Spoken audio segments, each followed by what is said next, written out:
Hi friends, wheezing வந்துடுச்சு அப்படின்னாவே பல வருஷமாக பஃப் எடுத்துக்கிட்டே இருக்கணும் அப்படின்ற மனநிலையில் தான் எல்லாருமே இருக்காங்க.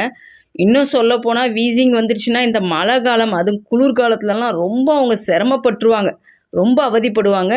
இது இல்லாமல் வீசிங் இருக்கிறவங்க கண்டிப்பாக பழம் சாப்பிடக்கூடாது, எண்ணெய் தேய்ச்சி குளிக்கக்கூடாது, இன்னும் சொல்லப்போனால் பழைய கஞ்சி குடிக்கக்கூடாது அப்படின்னு பல ரெஸ்ட்ரிக்ஷனை கொடுத்துருப்பாங்க. இது எல்லாமே அவங்க ஃபாலோ பண்ணாலும் பஃப் இல்லாமல் அவங்களால இருக்க முடியாது. ரொம்ப தொந்தரவுலையும் அவதிப்பட்டுட்ருப்பாங்க. நாட்கள் ஆக ஆக அதாவது வருடங்கள் போக போக அவங்களுடைய அந்த வீசிங் தொந்தரவும் ரொம்ப பலவீனத்தை கொடுக்கும். அவங்களும் ரொம்ப அவதிப்பட்டுட்ருப்பாங்க. இது உண்மையும் கிடையாது. அப்போ ஏன் வீசிங் வருது அப்படின்னா, நம்ம உள் உறுப்பில் சிறுநீரகம் மற்றும் நுரையீரல் பலவீனமாக இருக்குன்னு பேசுகிற மொழி தான் வீசிங்.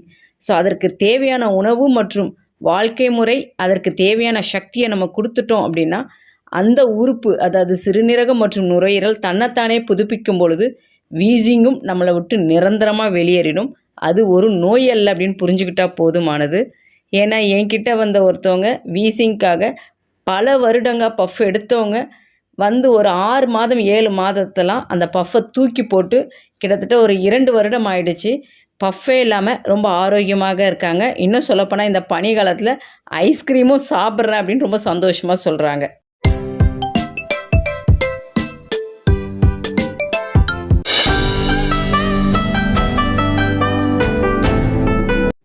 எல்லோருக்கும் வணக்கம். என் பேர் திவ்யா.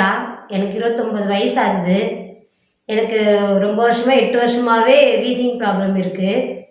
எங்கெங்கேயோ ஹாஸ்பிட்டலுக்கு போய் எவ்வளவோ செலவு பண்ணாங்க, எதுவுமே சரியாகலை.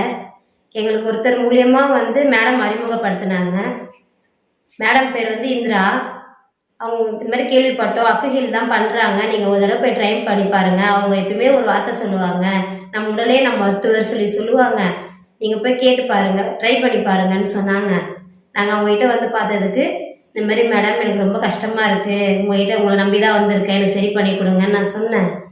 சரிம்மா 8 மாதத்துல நான் ரெடி பண்ணி தரேன் உங்கள் உடம்புன்னு சொன்னாங்க. நான் சொல்கிற மாதிரி எல்லாமே பண்ணணும் அப்படின்னு சொன்னாங்க. சரி மேடம், நீங்கள் என்ன சொல்கிறீங்களோ அதெல்லாம் நான் செய்கிறேன் அப்படின்னு சொன்னேன். அவங்க சொன்ன மாதிரியே நான் எக்ஸசைஸ் பண்ணுவேன், முத்திரை பண்ணுவேன், அவங்க சொன்ன ஃபுட்டு எடுத்துக்கிட்டேன். எந்த ஒரு டேப்லெட்டுமே கிடையாது, இயற்கை வழியிலேயே அவங்க என்னை கொண்டு வந்தாங்க. எனக்கு புதுசாக இருந்துச்சு எல்லாமே.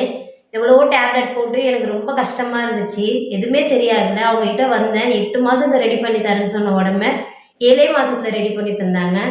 எங்கே போனாலுமே வீசிங் இருக்கும்போது இன்ஹலர் எடுத்துகிட்டு போவேன். அசிங்கமாக இருக்கும் எனக்கு. எல்லாருமே கேட்பாங்க என்ன தெரியுது அப்படின்னு சொல்லிட்டு.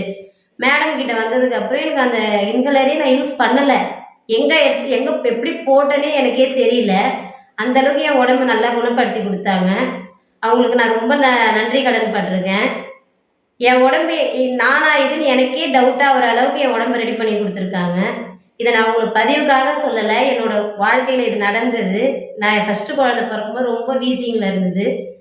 அவங்ககிட்ட ரெடி பண்ணிட்டு போனதுக்கப்புறம் 2 செகண்ட் பாப்பா போகிறதா எனக்கு வீசிங்கே இல்லை. நான் நார்மலாக இருக்கேன். பனி காலத்துலேயும் நல்ல ஃபுட் நல்லா சாப்பிட்றேன், பழையது சாப்பிட்றேன்.